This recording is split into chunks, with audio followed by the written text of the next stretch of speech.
Hello everyone. आज हम लोग एक नया सब्जेक्ट स्टार्ट करने जा रहे हैं, इरिगेशन इंजीनियरिंग। अगर आप लोग ईएसई, गेट, एसएससी, जेई या फिर किसी स्टेट के एई के एग्ज़ाम की तैयारी कर रहे हैं या फिर आप डिप्लोमा में हैं या बीटेक में हैं, तो ये सारे लेक्चर्स आपके लिए बहुत ही ज़्यादा इंपॉर्टेंट है क्योंकि बेसिक्स सबका सेम ही रहता है। आप कोई भी एग्ज़ाम की तैयारी कर रहे हैं या फिर आप कोई भी सेमेस्टर में हैं, तो ये सब सिलेबस सेम रहेगा आपके लिए।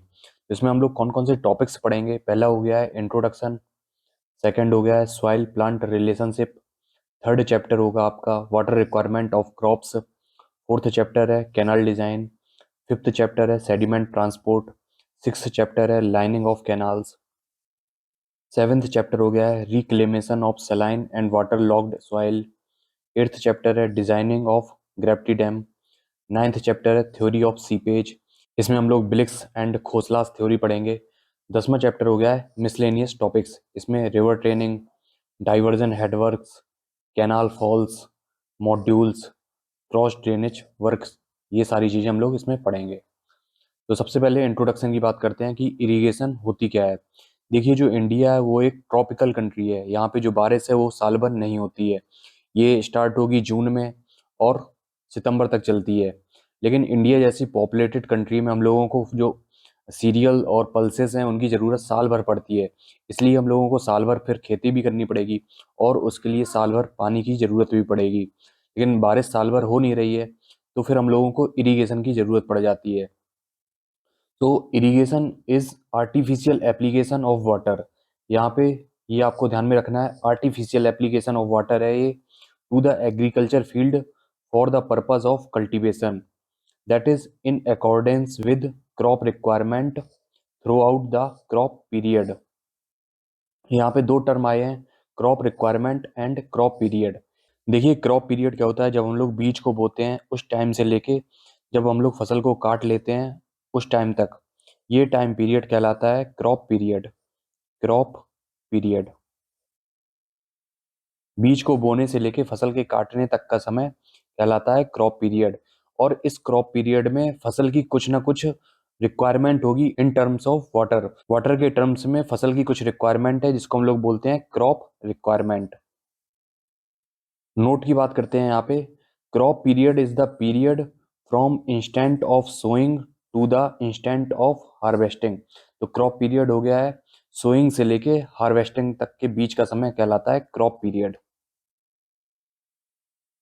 नेक्स्ट हेडिंग हो गई है नेसेसिटी ऑफ इरिगेशन। उससे पहले हम लोग दो टर्म समझेंगे, कैनाल क्या होती है एंड चैनल क्या होती है, क्योंकि ये दो टर्म आपको हमेशा सुनने को मिलेंगे, कैनाल एंड चैनल। जो एफएम में हम लोग पढ़ते हैं वो पढ़ते हैं ओपन चैनल फ्लो, जो इरिगेशन में पढ़ते हैं वो होती है कैनाल। अब कैनाल का क्या काम होता है?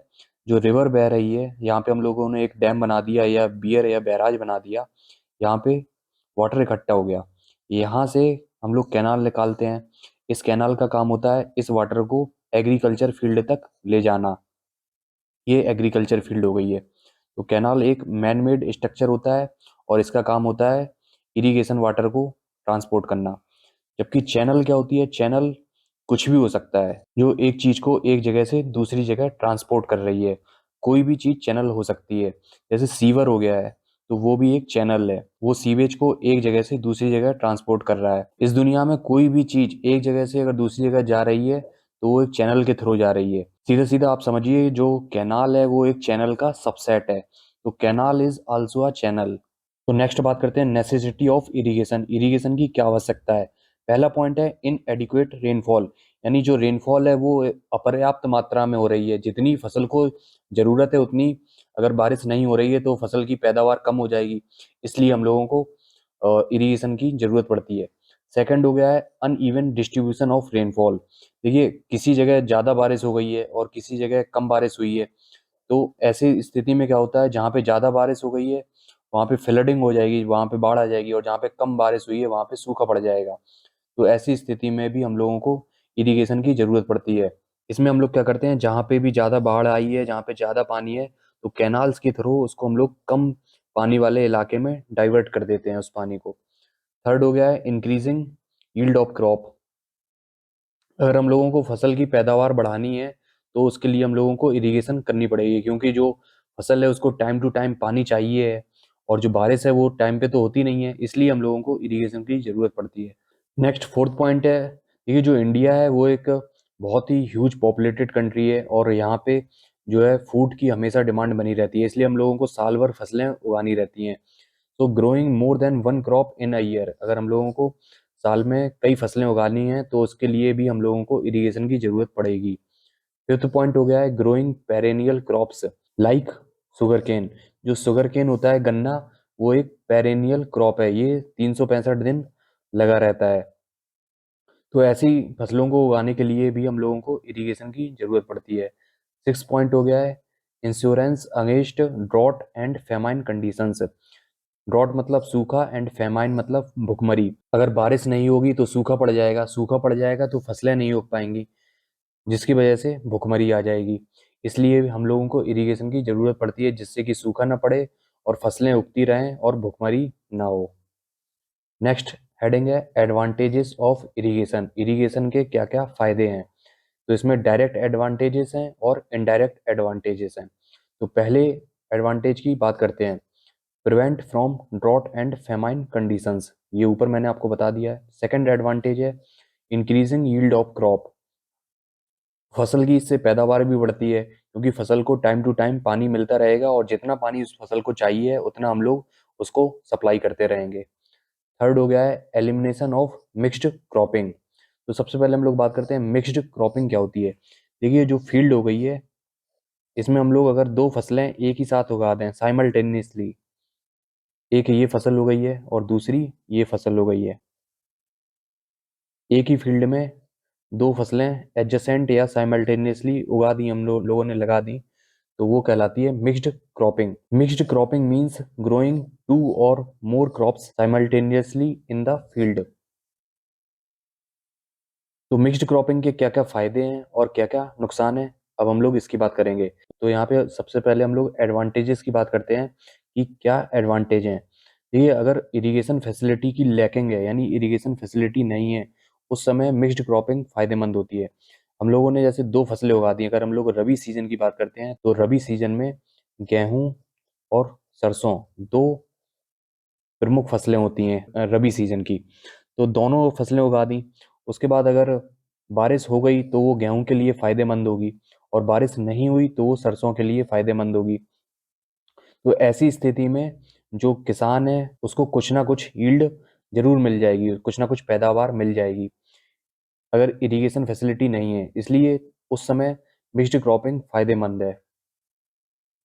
It is found economical and necessary when irrigation facilities are lacking, that is if weather conditions are not suitable for one of the crop, they may be suitable for other crop and hence farmer will get some yield. Next है disadvantages of mixed cropping. तो mixed cropping के क्या disadvantage हैं, पहले disadvantage की बात करते हैं। अगर हम लोग एक ही खेत में दो फसलें साइमल्टेनियसली उगा रहे हैं तो दोनों फसलों के लिए फील्ड प्रिपरेशन अलग होगी, वाटरिंग उनको अलग अलग चाहिए और उनके लिए मैन्योरिंग भी अलग अलग होगी, यानी उन दोनों फसलों को खाद की आवश्यकता अलग अलग होगी और उनकी जो पानी की रिक्वायरमेंट है वो भी अलग होगी और उनके लिए जो फील्ड प्रिपरेशन है वो भी अलग होगी। जो इसका सेकंड डिसएडवांटेज हो गया है, it will be difficult to satisfy need of both the crops simultaneously in the field, it results in low yield. इसका मतलब क्या है, जो दोनों फसलें हैं उन दोनों फसलों की एक साथ हम लोग जो नीड है वो पूरी नहीं कर सकते हैं। मान लीजिए एक फसल को ज़्यादा पानी की आवश्यकता है, तो पानी तो हम लोग एक साथ देंगे ना, अगर ज़्यादा पानी दे दिया तो दूसरी फसल के लिए वो नुकसानदायक हो जाएगा, या दूसरी फसल को कम पानी की आवश्यकता है और हम लोगों ने कम पानी दिया तो वो जिसको फसल को ज़्यादा पानी चाहिए उसके लिए वो नुकसानदायक हो जाएगा, उसको उतना पानी मिलेगा नहीं तो उसकी यील्ड कम हो जाएगी। थर्ड जो डिसएडवांटेज है इसका, जो दो फसलें अगर हम लोग एक साथ उगा रहे हैं, उसके बाद जब हम लोग उसकी हार्वेस्टिंग करेंगे, उसको काटेंगे, तो वो दोनों इंटरमिक्स्ड हो जाएंगी, जिससे कि उनकी प्योरिटी कम हो जाएगी। प्योरिटी कम हो जाने की वजह से उनकी जो मार्केट वैल्यू है वो भी कम हो जाएगी। Also at the time of harvesting, crop would get intermixed, which reduces purity and value of crops in the market. तो ये सारे एडवांटेज एंड डिसएडवांटेज हो गए मिक्स्ड क्रॉपिंग के। उससे पहले हम लोगों ने देखा एडवांटेज ऑफ इरिगेशन क्या क्या है, और उससे पहले हम लोगों ने बात की थी नेसेसिटी ऑफ इरिगेशन, और उससे पहले हम लोगों ने देखा था कि इरिगेशन की क्या डेफिनेशन है। यहाँ पे जो शब्द है आर्टिफिशियल, ये आपको ध्यान में रखना है। कभी कभी ईएसई इंजीनियरिंग सर्विसेज में ये आर्टिफिशियल शब्द गायब कर देंगे आपको स्टेटमेंट से, तो आप वहाँ पे आपका क्वेश्चन गलत हो जाएगा फिर।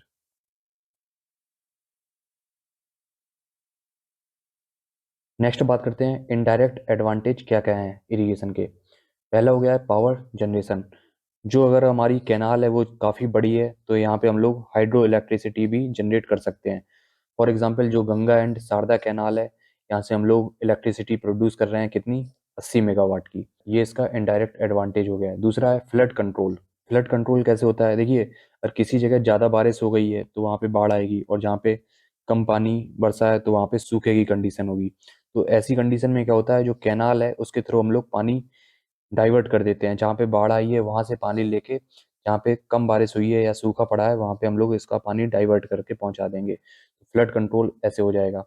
तीसरा हो गया है ट्रांसपोर्टेशन।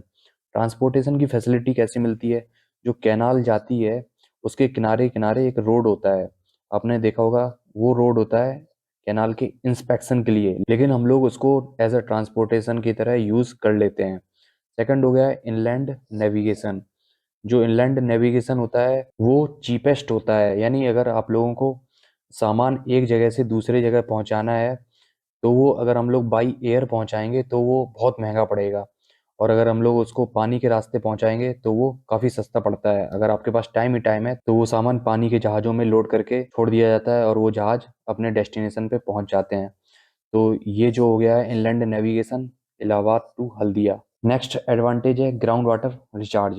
देखिए जो कैनाल्स हो गई हैं उनसे पानी पर्कुलेट होता रहता है और ये नीचे जाके ग्राउंड वाटर टेबल को रिचार्ज करता रहता है, जिससे कि जो ग्राउंड वाटर टेबल है वो ऊपर आता चला जाता है।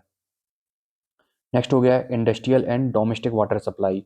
जो कैनाल्स होती हैं उनसे हम लोग इंडस्ट्री या डोमेस्टिक वाटर सप्लाई के लिए पानी ले लेते हैं। और जो अगला एडवांटेज है वो सबसे ज़्यादा इंपॉर्टेंट है, एम्प्लॉयमेंट जनरेशन। देखिए ये जो एडवांटेज है ये बहुत ही ज़्यादा इंपॉर्टेंट है, क्योंकि अगर इरिगेशन की ज़रूरत नहीं पड़ेगी तो इरिगेशन डिपार्टमेंट नहीं होगा, और अगर इरिगेशन डिपार्टमेंट नहीं होगा तो फिर आपको जॉब कहाँ से मिलेगी। इसलिए इरिगेशन की बहुत ज़्यादा ज़रूरत है जिससे कि एम्प्लॉयमेंट जनरेट हो सके। नेक्स्ट बात करते हैं डिसएडवांटेजेस ऑफ इरिगेशन। क्या क्या डिसएडवांटेज हैं इरिगेशन के। पहला हो गया है वाटर लॉगिंग। वाटर लॉगिंग क्या होता है, देखिए जो हमारा ये फील्ड हो गया है यहाँ पे ये फसलें उगी हुई हैं, यहाँ पे हम लोग इस फील्ड में पानी दे रहे हैं, पानी की सप्लाई कर रहे हैं, नीचे ये ग्राउंड वाटर टेबल हो गया है। अगर हम लोग इसमें कंटिन्यूअसली पानी देते चले जाएंगे तो over the period of time ये जो नीचे की वाटर टेबल है ये ऊपर आने लगेगी, ये ऊपर आने लगी है, ये ऊपर आने लगी है, और एक समय ऐसा आएगा ये रूट जोन तक पहुंच जाएगी। यहाँ पे ये फसलों की रूट है, जड़ें। अब क्या होगा, ये जो रूट्स हैं ये हमेशा पानी में डूबी रहेंगी। जो सॉइल्स है वो कम्प्लीटली सेचुरेटेड हो जाएगी, यानी degree of saturation is equal to 1। यहाँ पे एयर है नहीं। अब जो फसलें हैं वो इंसानों की तरह होती हैं, इनको भी हवा की ज़रूरत पड़ती है। तो अब जो सॉइल है वो पूरी तरीके से सेचुरेट है तो ये फसल डेड हो जाएगी, यानी वाटर लॉगिंग की वजह से जो फसल की यील्ड है वो बिल्कुल ख़त्म हो जाएगी। इसलिए जो इरिगेशन है वो एक लिमिट में की जाती है। दूसरा डिसएडवांटेज है intense irrigation results in cold and damp climate which causes spreading of disease like dengue and malaria. तो देखिए अगर हम लोगों ने बहुत ज़्यादा इंटेंस इरिगेशन कर दी, बहुत ज़्यादा इरिगेशन कर दी, तो क्या होगा, यहाँ पे पानी स्टैग्नेट हो जाएगा, यहाँ पे पानी जमा हो जाएगा।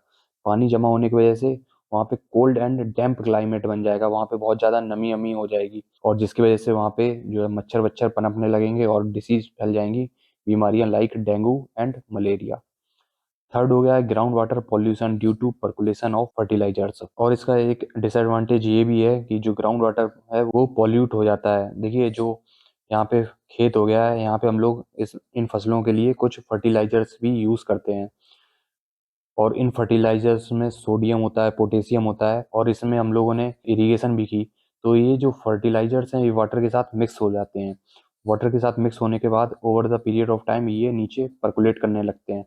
पर्कुलेट करते हुए ये ग्राउंड वाटर टेबल को ज्वाइन कर लेते हैं, और ये जो ग्राउंड वाटर टेबल है अब इसमें ये केमिकल्स मिल गए हैं, सोडियम पोटेशियम जो भी फर्टिलाइजर्स में है, और इसको हम लोग फिर से पानी निकाल लेते हैं पीने के लिए, कुएं के थ्रू निकाल लिया या फिर ट्यूबवेल से निकाल लिया, तो ये जो केमिकल्स हैं फिर ये इंसानों के शरीर में चले जाते हैं, तो वहाँ से फिर बीमारियां होने लगती हैं। Note a bad effect of irrigation can be eliminated by economical and scientific use of water। तो जो भी बैड इफेक्ट हो रहे हैं इरिगेशन की वजह से, जैसे वाटर लॉगिंग हो रही है या फिर जो बीमारियां फैल रही हैं डेंगू या मलेरिया या फिर ग्राउंड वाटर जो भी है पॉल्यूट हो रहा है, उसको हम लोग रोक सकते हैं अगर हम लोग इरिगेशन फैसिलिटीज का साइंटिफिक तरीके से यूज करें और इकोनॉमिकल तरीके से। तो आज की वीडियो में इतना ही, बाकी की लेक्चर की लिंक आपको डिस्क्रिप्शन में मिल जाएगी, तो चेक करना मत भूलिए। मिलते हैं अगली वीडियो में। Thank you.